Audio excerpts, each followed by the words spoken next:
ये कहानी पश्चिम बंगाल के एक छोटे से गांव की है जो अपनी हरियाली और सुंदरता के लिए जाना जाता है। सुहानी एक फोटोग्राफर है जो ऐसी ही सुंदर जगहों की तलाश में रहती है, लेकिन वो इस बात से अनजान थी कि इस गांव में उसे एक ऐसी भयानक शक्ति का सामना करना पड़ेगा जिसके पास जाना मतलब मौत को अपने पास बुलाने जैसा है।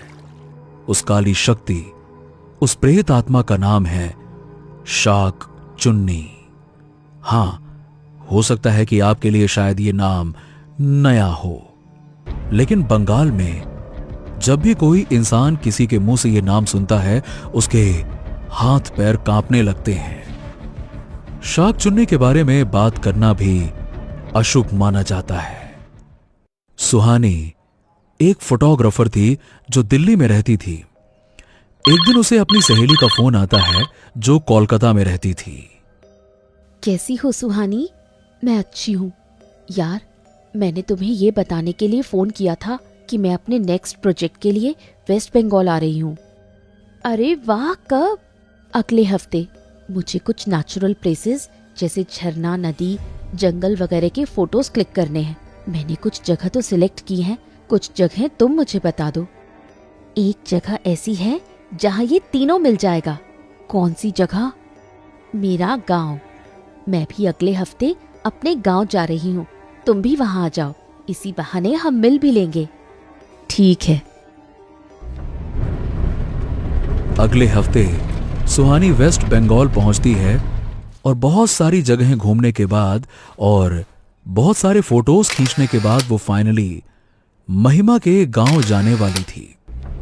शाम के समय में सुहानी बस से उस गांव में उतरती है। जगह तो काफी सुंदर है, पर ये गांव काफी सुनसान है। तभी एक बूढ़ा आदमी वहां से गुजरता है और कहता है, उसके खौफ से कोई नहीं रहता इस गांव में, सब शहर भाग गए।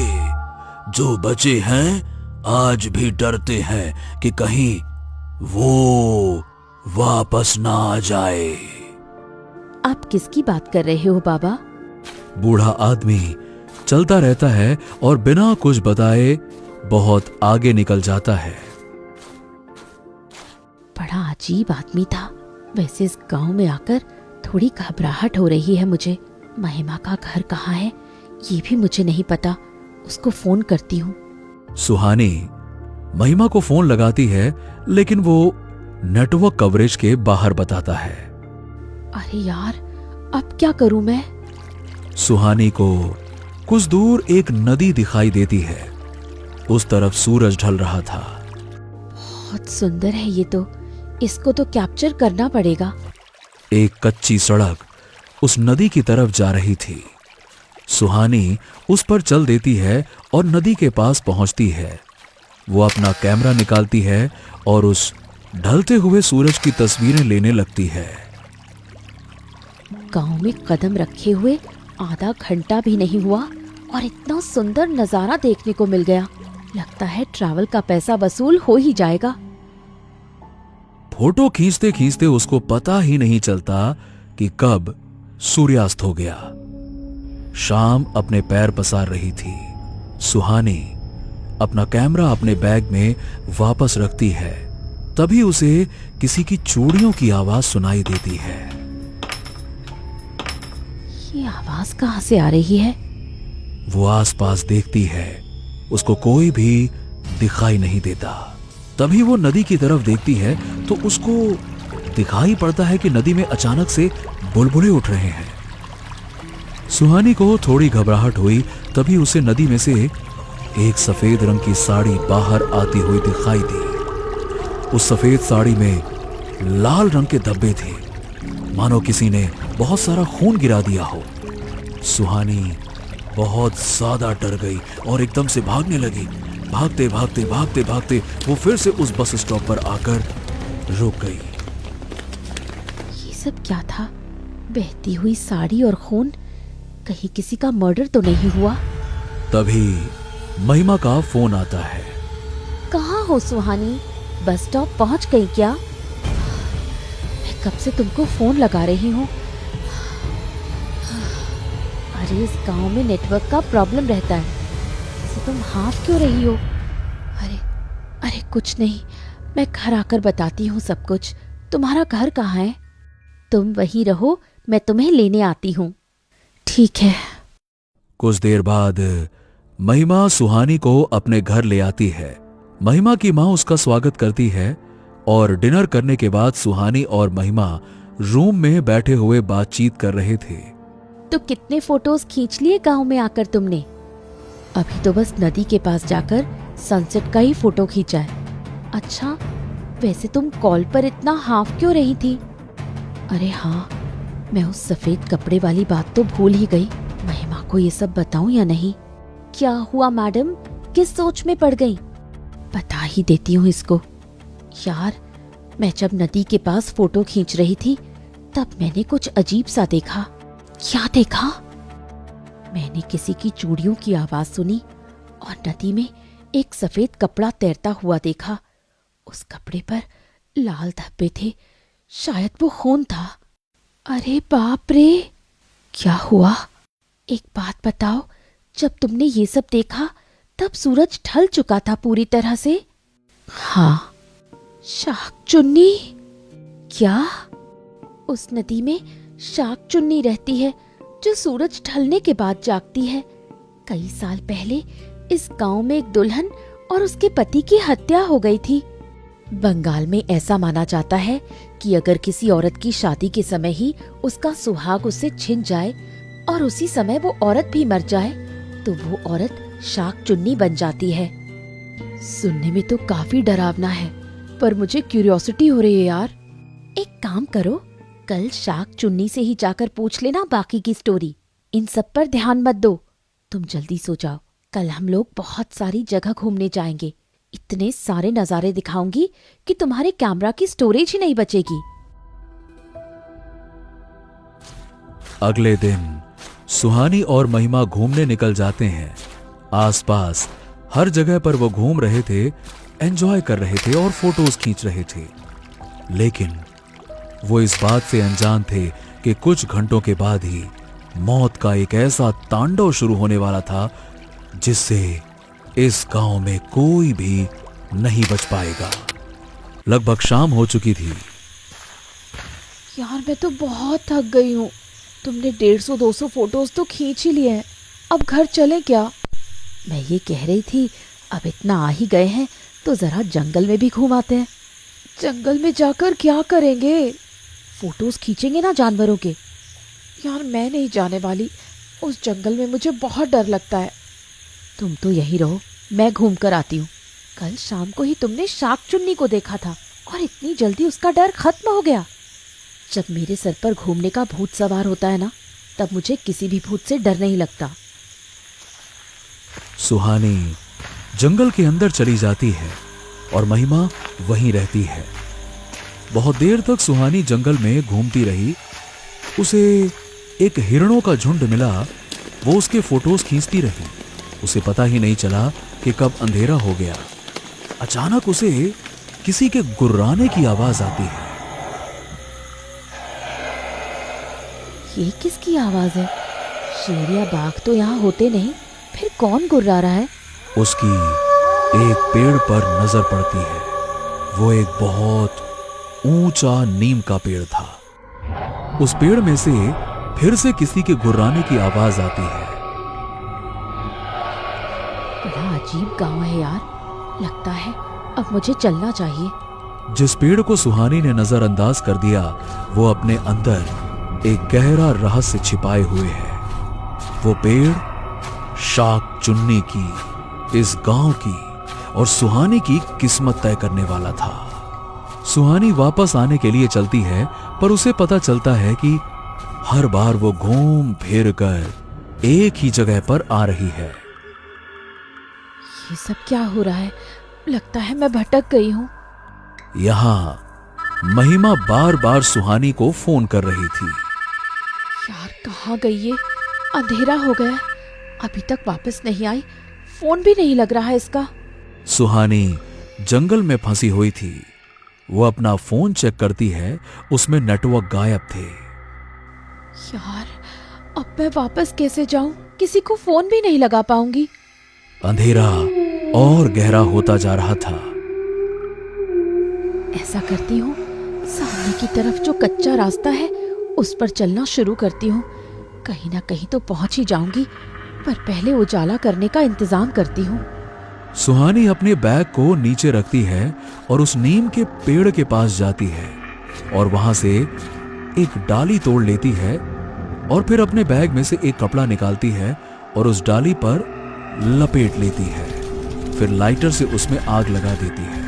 तभी वो देखती है कि नीम का वो पेड़ अचानक से हिलने लगा, लेकिन हवा बिल्कुल नहीं चल रही थी। फिर भी उसकी पत्तियां बहुत तेजी से हिल रही थी और अचानक से उस पेड़ में से किसी आदमी के हंसने की आवाज आने लगी।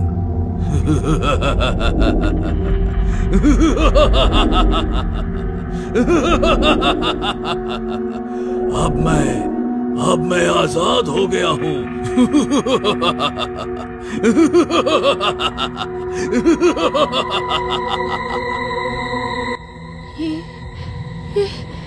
ये सब क्या हो रहा है?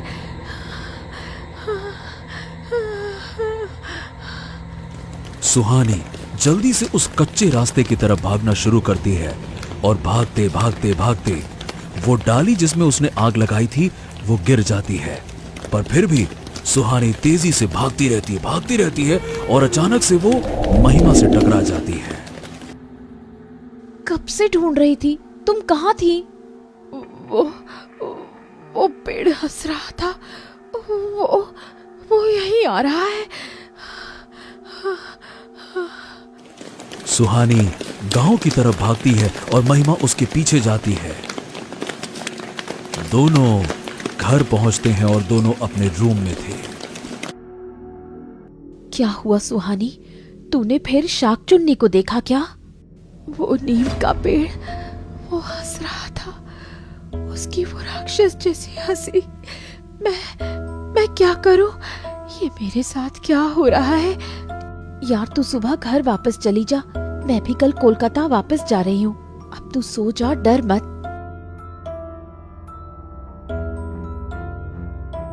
रात के करीबन 1 बजे सुहानी की नींद खुलती है। वो देखती है कि खिड़की के पास शाक चुन्नी खड़ी है, एक सफेद साड़ी पहने हुए औरत। उसकी साड़ी खून से लथपथ थी, उसके बाल खुले हुए और आंखें बिल्कुल लाल। महिमा, उठ महिमा। वो नहीं जागेगी, अब कोई नहीं जागेगा। कौन हो तुम? दूर रहो मुझसे। मैंने तेरा क्या बिगाड़ा था? तूने उसे आजाद करके मुझे मुसीबत में डाला है। अब तुझे बहुत बुरी मौत मिलने वाली है। मैंने कुछ नहीं किया। तभी शाक चुन्नी की साड़ी का पल्लू बढ़ने लगता है और वो सीधा सुहानी के गले में लिपट जाता है। शाक चुन्नी अपने पल्लू से सुहानी का गला घोंटती है और तभी एकदम से सुहानी की नींद खुलती है।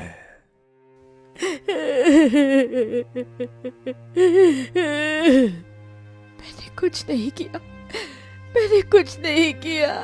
मुझे मत मारो। सुहानी, क्या हुआ?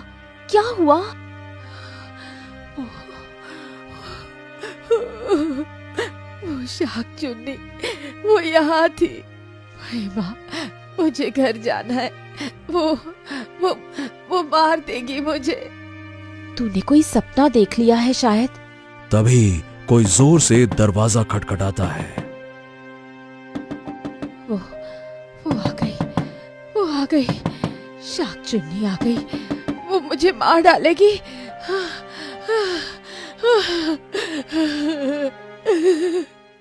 कुछ नहीं होगा। मम्मी है, पापा है घर पे। डर मत, मैं देख कर आती हूँ कौन है। महिमा के पापा दरवाजा खोलते हैं महिमा भी बाहर आती है। क्या हुआ पापा, कौन है? बेटा, गांव वाले हैं। हाँ, क्या बात है? आप सब लोग यहाँ पे क्यों आए हैं? क्या हुआ? ও তোমার মেয়ের জন্য সারা গ্রামের প্রাণ जोखिम পড়ে গেছে। पर हुआ क्या है? शाक चुन्नी पूरे गांव में आतंक मचा रही है क्योंकि वो गुस्से में है बहुत। क्यों गुस्सा है? क्योंकि तुमने जंगल में जाकर राजशेखर को आजाद कर दिया है। ये आधा जला दुपट्टा एक लकड़ी से लिपटा हुआ मिला था। ये उसी पेड़ की लकड़ी है जिसमें राजशेखर कैद था। ये दुपट्टा तो मैंने सुहानी के बैग में रखा था। सुहानी, तू क्या कांड करके आई है जंगल में? शाक चुन्नी सबको मार देगी, गांव में कोई नहीं बचेगा। देखिए, शांत हो जाइए, शांत हो जाइए। आप लोग घबराइए मत। ओ शांतनु दादा, आपका घर गांव की सीमा से बाहर पड़ता है। आपके यहाँ शौक चुनी नहीं आएगी। आप हमारे बच्चों को अपने घर में रख लीजिए, सुबह तक बड़ी कृपा हो जाएगी। अच्छा, और आप लोग कहाँ जाएंगे फिर? हाँ, हम लोग तो खेतों में भी छिप जाएंगे। शौक चुन्नी का आतंक आज रात भर रहेगा। हमारा बच्चा का जान बचना बहुत जरूरी है, हमारा प्यारा बच्चा। गांव वाले अपने बच्चों को शांतनु के घर में छोड़ देते हैं और खुद खेतों में चले जाते हैं। सुहानी घबरा रही थी। बेटा सुहानी, घबराओ मत। बताओ, क्या हुआ था जंगल में? मुझे बताओ। बहुत अंधेरा हो गया था। मैंने उस नीम के पेड़ से एक डाली काट ली और फिर उसमें दुपट्टा बांध के आग लगा ली। फिर मैंने देखा कि वो पेड़ हंसने लगा है, जोर जोर से। मतलब वो आजाद हो गया है, इसीलिए शाक चुन्नी गांव में घुस आई है। तभी बहुत जोर से एक महिला के रोने और चीखने चिल्लाने की आवाज आती है। वो आ गई, महिमा वो आ गई है। सारे खिड़की दरवाजे बंद कर दो, सब कुछ बंद कर दो। ये सब क्या हो रहा है? मुझे कुछ समझ नहीं आ रहा। अरे सब कुछ बताता हूं, पहले करो तो। कई साल पहले इस गांव में एक बहुत ही सुंदर लड़की रहती थी, संध्या। भगवान ने उसके जैसी सुंदरता शायद ही दुनिया में किसी और औरत को दी होगी। संध्या को गांव के बहुत सारे मर्द पाना चाहते थे, पर एक था जो बहुत ही ज्यादा पागल था उसके लिए, और वो था राजशेखर। वो हर गली मोहल्ले, हर जगह संध्या को देखता रहता था। उसने अपनी भावनाएं संध्या को बताई भी थी, पर संध्या ने उसको मना कर दिया था। पर वो फिर भी संध्या के लिए पागल रहा। उसका एक तरफा प्यार, उसका वो पागलपन हम सब के लिए मुसीबत बनने वाला था। एक दिन उसको पता चलता है कि संध्या की शादी तय हो गई, एक अजीत नाम के लड़के से। राजशेखर संध्या के आगे गिड़गिड़ाता है, पर संध्या उसको साफ साफ कह देती है कि वो अजीत को पसंद करती है और उसी से शादी करेगी। राजशेखर कुछ दिनों के लिए गायब हो गया था। संध्या और अजीत की शादी पूरी हो जाती है। विदाई की रात को संध्या अजीत के साथ कार में बैठे अपने ससुराल जा रही थी। दुल्हन के जोड़े में सजी संध्या यही सोच रही थी कि अब वो नई जिंदगी शुरू करने जा रही है, पर उसको अंदाजा नहीं था कि उसके साथ आगे क्या होने वाला है। उस कार में अजीत, संध्या और उनका ड्राइवर बैठे हुए थे। तभी ड्राइवर कार रोकता है क्योंकि सामने शॉल ओढ़े एक आदमी खड़ा था, और वो आदमी राजशेखर ही था। ड्राइवर उस आदमी से पूछता है, हाँ दादा, क्या हुआ? गाड़ी क्यों रुकवाया तुम? दादा, ए रोड आसनसोल जाता है ना? हाँ, आसनसोल ही जाता है। और तुमको किधर जाना है? शेखर मुंह पर से अपना शॉल हटाता है और कहता है कि हमको कहीं नहीं जाना। राजशेखर ड्राइवर को मार देता है और अगले ही पल वो अजीत और संध्या पर हमला करके उनको भी मार देता है। संध्या ने शादी के कुछ पल बाद ही अपना सुहाग खो दिया था। ऐसा अगर किसी औरत के साथ होता है तो वो एक शाक चुन्नी बन जाती है और संध्या भी शाक चुन्नी बन गई। 1 महीने बाद शाक चुन्नी ने अपने पति की मौत का बदला लिया। उसने अपनी साड़ी से राजशेखर का गला घोंटकर उसे मार दिया। पर यह कहानी यहां खत्म नहीं हुई। राजशेखर भी एक भटकती प्रेत आत्मा बन गया और फिर दोनों आत्माओं के बीच एक ऐसी जंग शुरू हुई जो सालों तक चलती रही और चलती आ रही है। उस जंग की वजह से गांव के लोग खौफ के साए में जीने लगे। गांव को बचाने के लिए मैंने अपने एक दोस्त कालीचरण को बुलाया जो तंत्र विद्याएं जानता था। कालीचरण ने राजशेखर की आत्मा को एक नीम के पेड़ के अंदर कैद कर दिया। उसके बाद शाक चुन्नी भी शांत पड़ गई। उसने गांव वालों को परेशान करना बंद कर दिया और वो नदी के अंदर शांति से रहने लगी। कालीचरण ने कहा था कि अगर वो नीम का पेड़ कभी सूख गया या किसी इंसान ने उसकी एक डाल भी काट ली तो राजशेखर की आत्मा आजाद हो जाएगी। और सुहानी ने वो डाली काट ली आग जलाने के लिए, इसलिए ये सब होने लगा। हाँ, और अब पता नहीं क्या होगा आगे। तभी अचानक से खिड़की के कांच पर कोई एक खून से भरा हाथ मारता है। सुहानी डर के मारे चिल्लाती है, राजशेखर आ गया, वो दानव आ गया जिसने उसको आजाद किया है, उसका मैं खून पी जाऊंगी। सुहानी घबरा जाती है। तुम ऐसा कुछ नहीं करोगी शाक चुन्नी। तभी शाक चुन्नी दरवाजे के आर पार होकर अंदर आ जाती है और सुहानी ये सब देखकर बहुत डर गई थी, पर वो कुछ बोली नहीं। देखो जो कुछ भी हुआ मैं कहता हूँ उसे भूल जाओ। मैं फिर से राजशेखर को कैद कर सकता हूँ, फिर से कैद कर सकता हूँ। तुम मेरी बात सुनो। कैसे? मैंने कालीचरण से वो विद्याएं सीख ली थी। मुझे पता था कि ऐसी कोई नौबत जरूर आएगी। पर शाक चुन्नी, वादा करो कि इसके बाद तुम गांव में किसी को परेशान नहीं करोगी। वादा करो। ठीक है। सुहानी, इसमें तुम्हें मदद करनी होगी। वो डाली तुमने तोड़ी थी तो तुम ही उसे जोड़ सकती हो। शांतनु सुहानी और शाक चुन्नी को एक प्लान बताता है। शांतनु और सुहानी उस पेड़ के पास पहुंचते हैं। शांतनु के हाथ में वो लकड़ी थी जो सुहानी ने तोड़ दी थी। अंकल, हम यहाँ क्यों आए हैं? हाँ, पता चल जाएगा। रुको। एक दूसरी जगह राजशेखर खड़ा है। शाक चुन्नी उसके सामने आ जाती है। मुझे पाना चाहता है, आजा पाले। राजशेखर गुस्से में शाक चुन्नी के पीछे भागता है। शाक चुन्नी भागते भागते उसको नीम के पेड़ के पास ले आती है और यहाँ